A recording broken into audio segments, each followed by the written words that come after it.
Hello friends, मैं अवधेश सिंह आप सभी का अपने यूट्यूब चैनल अवधेश सर पे एक बार फिर से स्वागत और अभिनंदन करता हूं। सीटेट मिशन सीटेट को लेकर आज हम लोग फिर से एक बार आप सामने एकदम आमने सामने हैं, सामाजिक अंतःक्रिया करेंगे। कल अभी हम लोगों ने पढ़ा था, तो आज फिर से एक बार हम लोग सामाजिक अंतःक्रिया करके हम लोग क्या पढ़ने वाले हैं, लॉरेंस कोहलबर्ग। लॉरेंस कोहलबर्ग में सबसे पहली बात समझना है, कोहलबर्ग अमेरिका के मनोवैज्ञानिक थे। इन्होंने जो सिद्धांत दिया नैतिक विकास का सिद्धांत, कोहलबर्ग ने जो सिद्धांत दिया है वो सिद्धांत है नैतिक विकास का सिद्धांत। नैतिक विकास का सिद्धांत, मोरल डेवलपमेंट थ्योरी। आपको ये समझना है फ्रेंड्स कि ये जो नैतिक विकास है, कोहलबर्ग कहता है कि नैतिक विकास कैसे होगा बच्चे में, तो कहता है नैतिक तर्कणा के द्वारा। नैतिक तर्कणा, इसको नैतिक तर्क समझ लो आप, मोरल रीजनिंग, इसके द्वारा होगा। और नैतिक तर्कणा क्यों पैदा होगी? नैतिक दुविधा के कारण। ये तीन कॉन्सेप्ट समझ जाओ। कोहलबर्ग के सिद्धांत का नाम है नैतिक विकास का सिद्धांत। कोहलबर्ग ये कहता है कि जो नैतिक विकास है बच्चे का, वो नैतिक तर्क पे निर्भर करेगा। इसका सीधा मतलब हो गया, तर्क मतलब मानसिक क्षमता यानी संज्ञान, ज्ञान की बात कर रहा है। अगर बच्चे में संज्ञान नहीं होगा, ज्ञान नहीं होगा, तो वो तर्क नहीं कर पाएगा। तर्क नहीं कर पाएगा तो उसका विकास नहीं होगा। अच्छा, बच्चा तर्क कब करेगा वो समझना है, जब बच्चा किसी दुविधा का शिकार होगा। दुविधा मतलब उलझन, दो विकल्पों में उलझना ही दुविधा है। इधर जाएं या इधर जाएं, ठीक। एक तरफ कुआं, एक और खाई, इसी को बोलते हैं दुविधा। दो के बीच में बच्चा जब उलझन में होगा तो वो तर्क का सहारा लेगा। तर्क का सहारा लेके अपनी नैतिकता का विकास करेगा। ये समझ गए हैं? अच्छा, अब एक क्वेश्चन पूछता है कि कोहलबर्ग के नैतिक विकास का आधार क्या है, या नैतिक विकास सिद्धांत का मूल आधार क्या है, या नैतिक विकास सिद्धांत किस पर निर्भर करता है? तो आपको देखना है, दुविधा है रूट कॉज। अगर दुविधा विकल्प में नहीं है तो नैतिक तर्कणा आंसर मार देना है आंख मूंद के, ठीक है। अब आगे बढ़ते हैं। कोहलबर्ग बात कर रहे हैं बार बार नैतिकता नैतिकता नैतिकता, तो आपको यह समझ लेना है कि नैतिकता क्या है। मोरालिटी, इसे हम लिखते हैं इंग्लिश में मोरालिटी। ये क्या है? नैतिकता को समझेंगे सही और गलत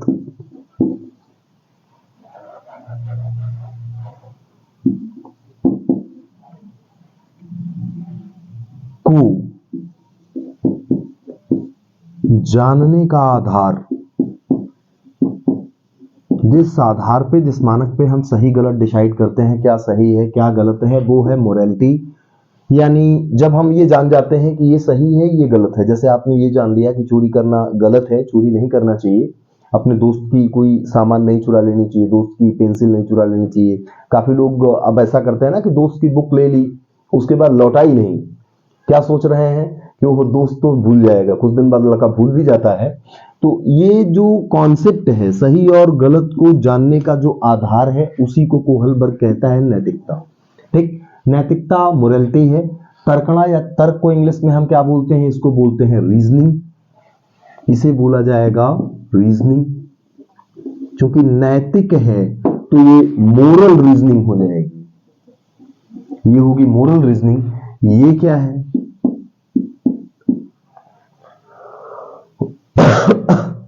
ये जो तर्क है, तर्क, ये वास्तव में क्या है? ये है विचार। हर तर्क वास्तव में आपका क्या है? आपका एक विचार है, जिन विचारों के द्वारा आप किसी लक्ष्य तक पहुंचते हैं, किसी निष्कर्ष तक पहुंचते हैं, वो है विचार शक्ति यानी तर्क। दुविधा क्या है? उलझन है, उलझन है। किसके बीच में आएगी? तो ये ध्यान देना है, सही और गलत। सही और गलत के बीच में जो उलझन मौजूद है कि सही की ओर जाए कि गलत की ओर जाए, इसी को बोला जाएगा दुविधा। ये समझ गए हैं? तो मैं चाहूंगा दोस्त कि एक बार आप इसका स्क्रीनशॉट ले लें ताकि समझ जाए। नैतिक विकास सिद्धांत को इंग्लिश में हम क्या लिखते हैं? इसको लिखते हैं moral development theory. Moral development theory. और इसमें ध्यान रखिएगा, नैतिक विकास नैतिक तर्क पर निर्भर करेगा, नैतिक तर्क नैतिक दुविधा पर निर्भर करेगा। नैतिकता क्या है मैंने ये भी समझा दिया। वास्तव में नैतिकता में आप ये कह सकते हैं कि सही और गलत को जानकर सही का चयन कर लेना ही वास्तव में नैतिकता है। ठीक है, तो आप एक बार स्क्रीनशॉट ले लीजिए, फिर हम लोग वीडियो पे आगे बढ़ेंगे।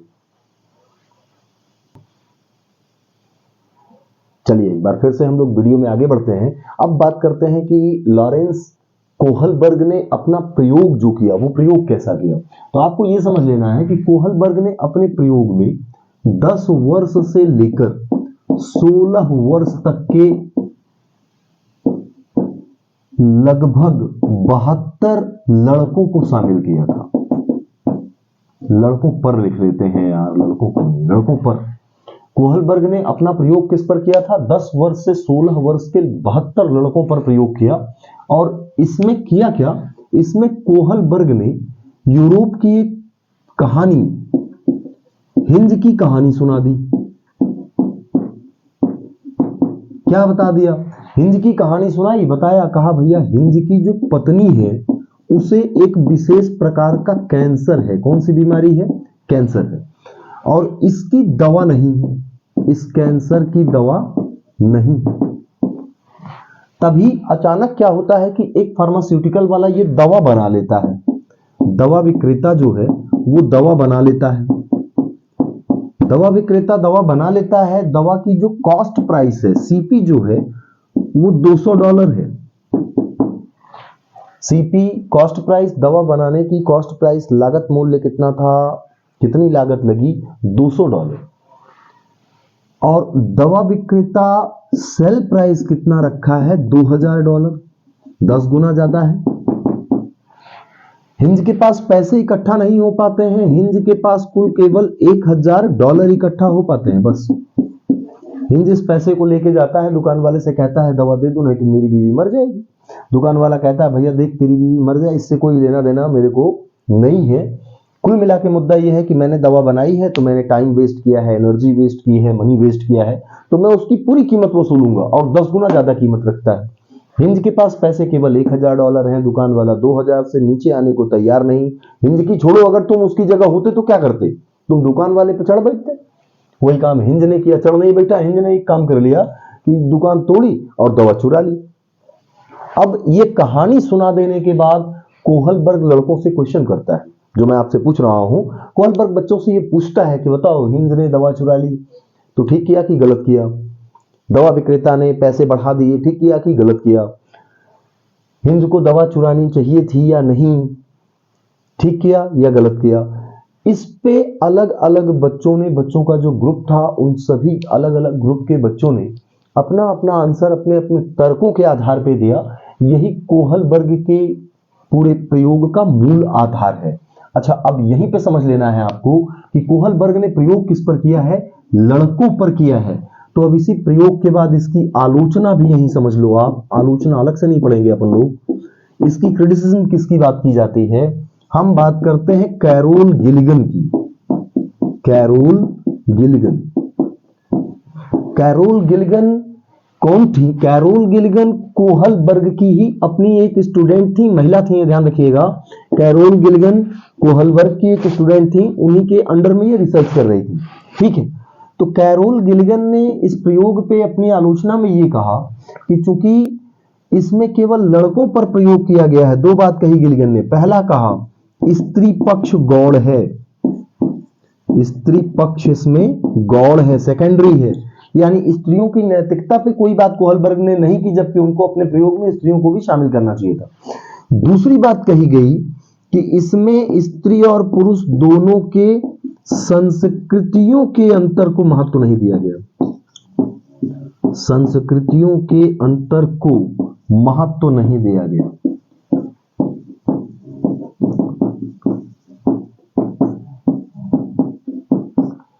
ये समझ गए हैं? तो ये कोहलबर्ग के प्रयोग की कहानी है। कोहलबर्ग ने अपना प्रयोग 10 साल से लेकर 16 साल तक के लगभग 72 लड़कों पे किया था। और इस अपने प्रयोग में कोहलबर्ग ने हिंज की कहानी सुनाई थी। ध्यान रखिएगा, हिंज कोई रियल पार्ट नहीं है, हिंज रियल वर्ल्ड का कैरेक्टर नहीं है, ये रियल वर्ल्ड का कैरेक्टर है। हिंज की कहानी है, यूरोप की एक प्रचलित कहानी है। ठीक है, हिंज की कहानी। तो उस कहानी का एक चरित्र है हिंद, जिसकी पत्नी को एक विशेष प्रकार का कैंसर हो गया था। तो ये कहानी समझ गए हैं। ये आलोचना है कि चूंकि कैरोल गिलिगन ने आलोचना की है।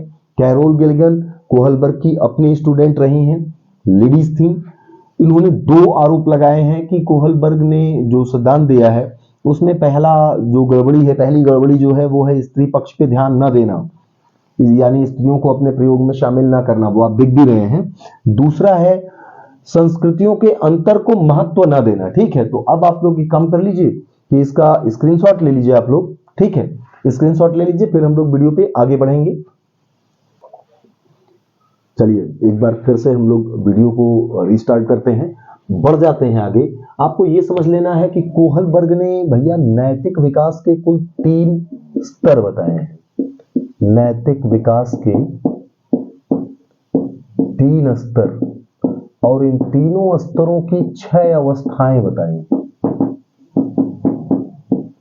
कोहलबर्ग ने नैतिक विकास के कुल कितने स्तर बताए हैं? 3 स्तर बताए हैं। और कितनी, तीनों स्तरों की कितनी अवस्थाएं हैं? 6 अवस्थाएं हैं। तो हम 3 स्तरों को एक एक करके देखेंगे। सबसे पहले हम पहला वाला देखेंगे, पहला वाला स्तर। पहले वाले स्तर को अंग्रेजी नाम ध्यान देना भैया, हम कहेंगे प्री कन्वेंशनल लेवल, पूर्व परंपरागत स्तर या पूर्व नैतिक स्तर। एज कितनी है इसमें बच्चे की? 4 to 10 ईयर्स, 4 साल से लेकर 10 साल तक का बच्चा। आप ये समझ जाओ कि ये नैतिकता या परंपरा से पूर्व, पहले की अवस्था है। प्री मतलब पहले, यानी इस अवस्था में बच्चे में कोई नैतिकता, किसी प्रकार की कोई मोरालिटी नहीं मिलेगी। इस अवस्था में बच्चे में कोई मोरालिटी नहीं मिलेगी। यहां नैतिकता शून्य होती है बच्चे की। नैतिकता कैसी होगी? शून्य होगी। बच्चे में अपनी कोई नैतिकता नहीं है, उसकी नैतिकता शून्य है। नैतिकता कहां से आएगी? तो इसमें सेकंड बात है, नैतिकता बाहर से, यानी कहां से आएगी बच्चे में? समाज से आएगी। नैतिकता बच्चे में कहां से आएगी? बाहर से, यानी समाज से। इस लेवल में कोहलबर्ग ने कुल 2 स्टेजेस बताए हैं। दोनों स्टेजेस हम समझेंगे। पहला वाला स्टेज, इसको कोहलबर्ग ने कहा है दंड और आज्ञा पालन, यानी पनिशमेंट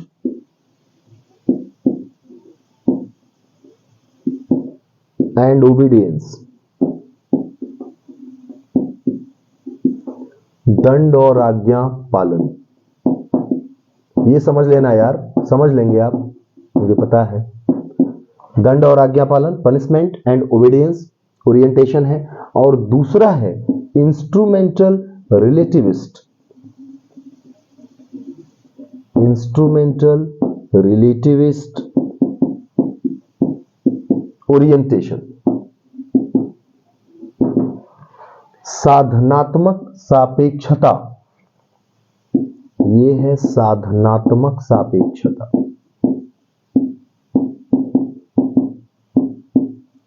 इसी को यार कभी कभी बोल देते हैं म्यूचुअल एक्सचेंज, विनिमय की बात करता है। अच्छा, दोनों अवस्थाओं को समझ लेना है। दंड और आज्ञा पालन की अवस्था में बच्चा कैसा सोचता है और साधनात्मक सापेक्षता में बच्चा कैसा सोचता है। यहां बच्चा ये समझो आप, यहां बच्चा क्या सोच रहा है? दंड के डर से आज्ञा का पालन, दंड के डर से आज्ञा पालन, ये पहला पॉइंट समझ जाना है। सेकंड पॉइंट आपको यहां समझना है, सेकंड पॉइंट जो आपको समझना है वो आपको यह समझ जाना है, दंड से बचने के लिए कार्य करना। दंड से बचने के लिए कार्य करना। किसके लिए कार्य करना? दंड से बचने के लिए कार्य करना, दंड से बचने के लिए कार्य करना। और यहां पे समझ जाना है साधनात्मक सापेक्षता में, यहां है म्यूचुअल एक्सचेंज, अदला बदली। यहां किसकी बात की जा रही है? अदला बदली की बात की जा रही है। टिट फॉर टैट, यानी जैसे को तैसा की बात की जा रही है। जैसे को तैसा, टिट फॉर टैट, सठे साठ्यम समाचरित। ठीक, यहां बात किसकी हो रही है?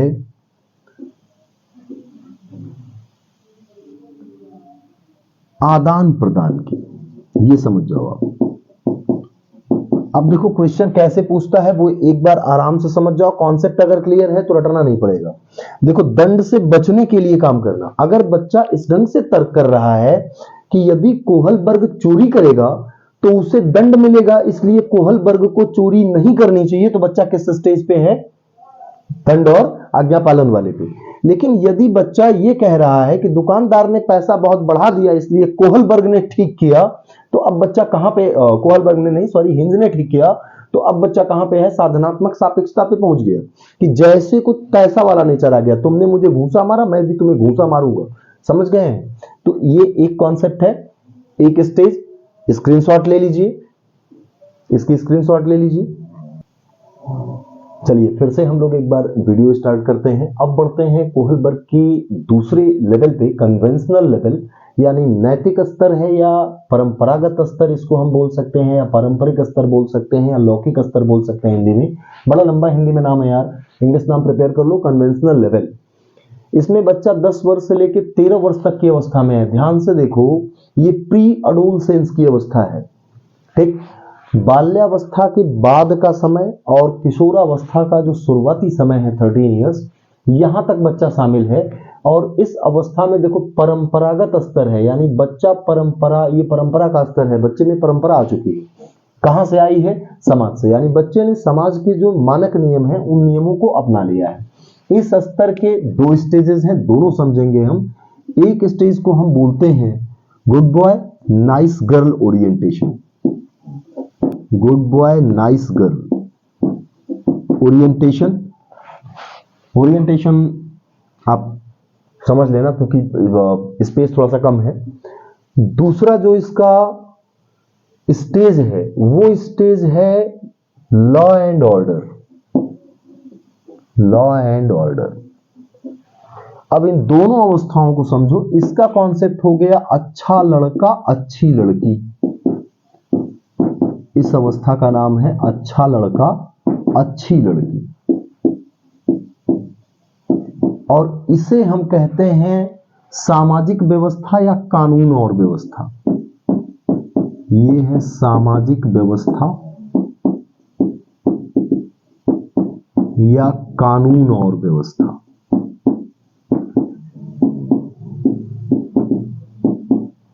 इसमें समझ जाना है, इस अवस्था में बच्चा क्या काम करता है? किसी की आशा, किसी की उम्मीद या किसी की इच्छाओं पर खरा उतरना, यानी क्या काम करता है बच्चा? अच्छा बनना। क्या बनना है? अच्छा बनना है। क्यों बनना है? क्योंकि प्रशंसा केवल अच्छे लोगों की होती है, प्रशंसा के लिए। सारा काम किस लिए हो रहा है? दूसरे से प्रशंसा पाने के लिए, अफर्मेशन पाने के लिए। यानी ये जो अवस्था है वास्तव में कैसी अवस्था है, ये ध्यान रखेंगे आप। ये प्रशंसा की अवस्था है। ये कैसी अवस्था कही जा रही है? प्रशंसा की अवस्था कही जा रही है। क्यों कही जा रही है? क्योंकि इस अवस्था में बच्चा क्या काम करता है? किसी की उम्मीद पे, किसी की आशा पे, किसी की इच्छाओं पे खरा उतरने का प्रयास करता है। यानी दूसरे की नजरों में अपनी इमेज बनाना, जिसको आप बोलते हैं ना कि first impression is the last impression. यानी जो आपकी इमेज बन रही है पहली बार किसी से मिलने पे, तो दूसरे की निगाहों में अपनी बेहतर इमेज बनाने का प्रयास करना। ठीक, ये क्या है? अच्छा लड़का और अच्छी लड़की की कंडीशन। और इसमें हम क्या काम करेंगे? इसमें बच्चा काम कैसा करने लगता है? दूसरे की नकल करने लगता है। किसकी नकल करता है? अच्छे लोगों की नकल करने लगता है। इसके बाद लॉ एंड ऑर्डर में जब आएंगे, कानून और व्यवस्था में, तो यहां क्या समझना है कि कानून का पालन हर हाल में करना है। यानी जो रूल्स हैं, नियम जो है, कानून है, रूल्स आर रूल्स। इस अवस्था का मूल मंत्र है रूल्स आर रूल्स। जो नियम है वो नियम है। ठीक, और इन नियमों का पालन करना अनिवार्य है।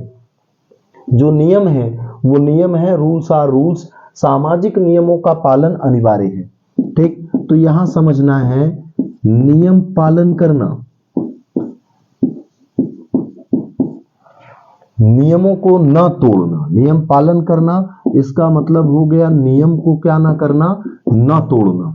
अब जैसे क्वेश्चन दे दिया कि एक बच्चा अपने पिता के साथ कार में बैठकर कहीं पे जा रहा है, रेड सिग्नल पे उसके पिता गाड़ी नहीं रोकते हैं और बच्चा अपने पिता को गाड़ी रोकने के लिए कहता है, तो वो बच्चा किस अवस्था में है, लॉ एंड ऑर्डर में है।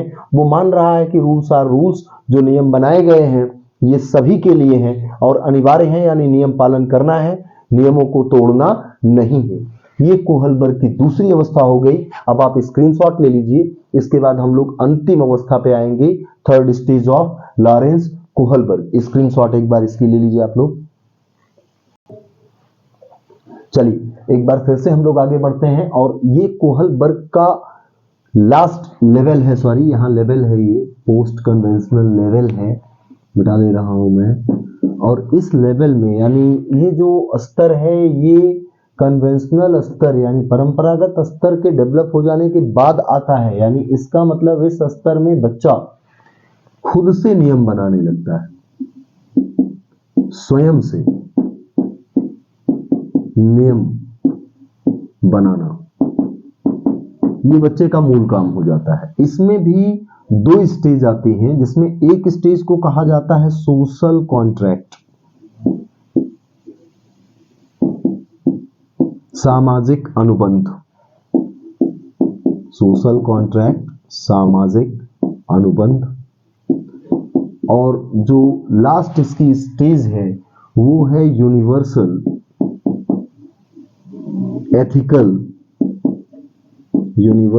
एथिकल प्रिंसिपल ओरिएंटेशन, सार्वभौमिक नैतिकता है, सार्वभौमिक नैतिकता, सार्वभौमिक अवस्था, आप समझ जाएंगे, मैंने ये ऐसे लिख दिया है। एक स्टेज है इनकी सामाजिक अनुबंध यानी सोशल कॉन्ट्रैक्ट, और जो दूसरी स्टेज है वो है यूनिवर्सल एथिकल प्रिंसिपल। दोनों में क्या डिफरेंस है ये समझ लेना है। सोशल कॉन्ट्रैक्ट में बच्चा ये मानता है कि नियम भलाई के लिए बने हैं, नियम किसके लिए बने हैं, भलाई के लिए बने हैं। नुकसान होने पर इसे बदला जा सकता है, नुकसान होने पर इसे बदला जा सकता है।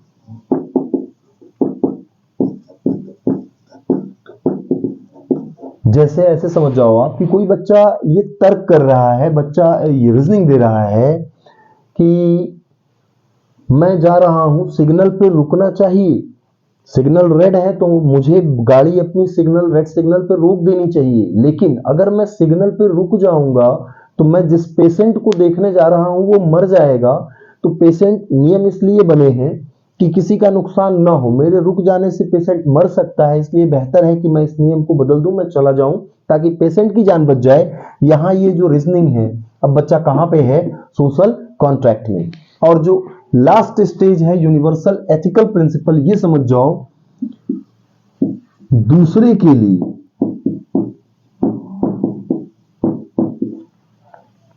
जीना। वो गाना सुना ना, जीना इसी का नाम है, तो दूसरे के लिए जीना।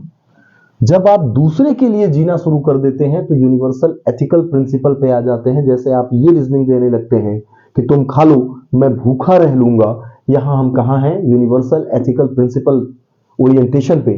गांधी, टैगोर, भगत सिंह, सुखदेव, चंद्रशेखर आजाद, राजगुरु, इन सबके जो नाम हैं, स्वामी विवेकानंद, ये सब इस स्टेज में है। अब आपको क्या समझ लेना है, लास्ट पॉइंट पे है, यूनिवर्सल स्टेज इनकी 6th स्टेज है। कौन सी स्टेज है, 6th। ये हो गई 5th स्टेज। तो ये अंतिम स्टेज है, यानी कैसी अवस्था है नैतिकता की, ये अंतिम है, इसलिए सबसे ऊंची है, सर्वोच्च अवस्था है।